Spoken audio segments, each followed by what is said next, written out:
j'espère que vous allez bien, que tout se passe pour le mieux pour vous les gars. Aujourd'hui, on découvre, du moins, moi je découvre Kenshin le Vagabond. Moi je l'ai jamais vu. Chaque fois je me dis, attends je vais le voir, attends je vais le voir, attends je vais le voir. Cette fois je l'ai vu parce que c'est le remake. Je me suis dit, c'est l'occasion de faire des reviews et de le voir en même temps. Et c'est tout bénéf, je trouve que c'est tout bénéf les gars. Parce que moi, je les découvre, donc je vais donner mon appréciation. Il n'y a pas de spoil, je ne l'ai jamais regardé, donc je le découvre à vous. Et c'est cool pour moi et pour vous. J'ai vu les films que je trouve très intéressant au passage. Je pense que peut-être c'est le live action le plus réussi que j'ai jamais vu. On commence tout de suite les gars, let's go. Dans cet épisode, on découvre un Kenshin qui est trop stylé les gars. Franchement, il est balèze. Il se bat contre les sergents du Shinsengumi, c'est ça, on dit comme ça. Il se bat, il est trop balèze. Il y a deux persos charismatiques aussi dans le Shinsengumi. Le colonel, je sais pas, le mec, enfin maigre, tout maigrichon, il en impose. Ça, c'est la première scène de l'épisode et c'est déjà waouh, c'est déjà fantastique. Moi, j'ai adoré. On découvre une jeune fille qui a découvert Kenshin. Elle pensait que c'était Batosai, mais c'est Batosai. Parce elle lui dit qu'il y a un certain Batosai qui tue des gens, qui dit aux gens qu'il vient d'une certaine école. J'ai oublié le nom, mais on s'en fiche. Parce que cette fille, elle a une école de kendo et ça ternit son image. Et elle n'a plus aucun élève. Et c'est un peu la demeure pour elle. C'est ça. Que voulez-vous? C'est comme ça. Kenshin lui dit que moi, je suis pas vrai, je suis juste un vagabond et je suis de passe-temps dans la ville. On remarque qu'il a un katana inversé. Ça veut dire que la lame tranchante est de l'autre côté de la lame. C'est un peu bizarre, moi j'ai jamais vu un sabre comme ça, mais c'est comme ça, on est dans un manga, parfois faut débrancher son cerveau pour comprendre, mais c'est cool, c'est pas si grave que ça. Entre temps, il y a un mec ultra braqué, style ninja, qui est venu, il a attaqué la fille, il est en train de tuer des gens, et la meuf, elle pensait que c'était Batosai parce que le mec se disait que je m'appelle Batosai. Elle a essayé de faire un face-à-face avec lui, mais elle n'a pas pu, il l'a blessé. Heureusement Kenshin l'a sauvé. Et voilà, le mec s'est tiré à la fin. On découvre un peu l'histoire de cette jeune fille dans son dojo. Elle est en train de se faire soigner par son lendemain. Son lendemain, on va y venir un peu après dans la vidéo parce que il a un lien avec tout ça. Mais pour l'instant, il paraît c'est un bon bonhomme, c'est lendemain.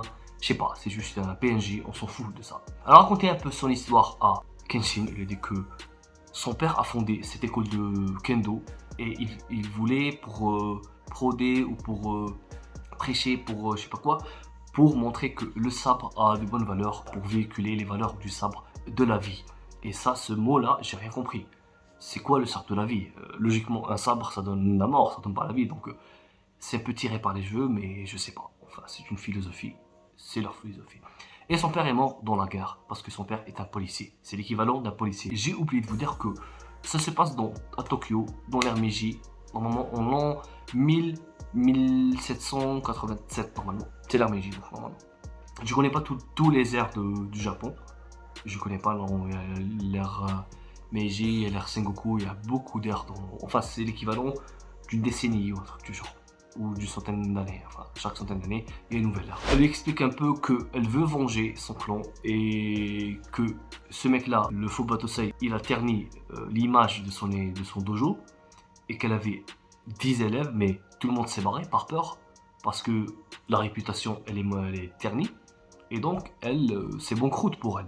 Donc elle doit se venger et surtout pour l'honneur de son père, en la mémoire de son père qui était mort. Et Kenshin lui a dit non, frère, enfin sœur, frère, ce que tu veux, ça ne vaut pas la peine de gâcher ta vie pour cette quête. Tu ne peux même pas protéger ta vie, donc arrête, reste tranquille. Plusieurs jours après, on revoit Kenshin qui se fait attraper par les flics parce qu'il se pavanait il était en train de marcher dans la rue avec un katana en plein jour et la règle stipule que il est interdit, le port d'armes est interdit dans les villes ou les villages et un truc du genre. Et la fille l'a aidé avec son majordome chelou qui a payé pour aider Kenshin. Et c'est là que la meuf a dit à Kenshin que mec, j'ai entendu qu'il y a un mec baraqué, il a la même carrure que le mec de la dernière fois, le vagabond de la dernière fois qui nous a attaqué. Et il vit dans une ville voisine avec des voyous et tout.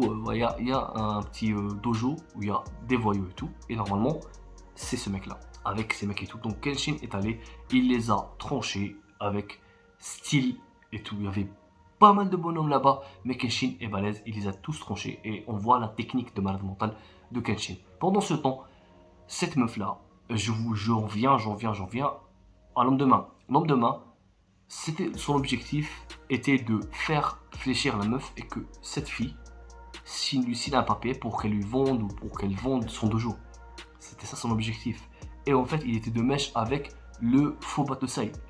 Il a voulu la forcer, ils sont venus à plusieurs, il y avait même le faux Batosai, ils ont voulu la tuer et la forcer à signer. Kenshin est venu à la dernière minute et a sauvé la fille. Franchement, il est balèze. Balèze Kenshin. Franchement, Kenshin, on voit qu'il est trop rapide, trop agile.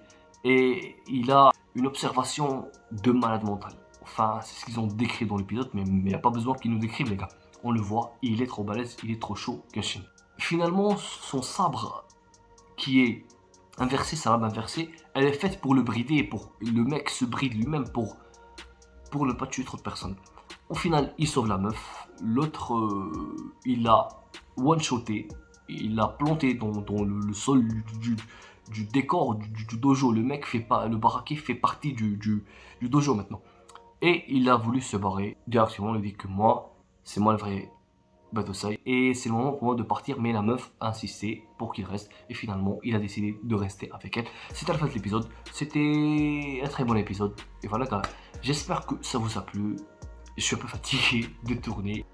N'oublie pas de me laisser ton meilleur pouce bleu, de commenter, de me dire ce que tu penses de Kenshin Vagabond, cette nouvelle adaptation, parce que moi je sais pas, j'ai pas vu les gars. Dites-moi si elle est meilleure que l'ancienne ou est-ce que l'ancienne est meilleure que celle-ci. Et n'oublie pas de t'abonner pour ne rien rater des prochaines vidéos. Demain, normalement, je sors Bleach, la suite de Bleach, je commence Bleach, c'est cool. Sur ce les gars, portez-vous bien, matane.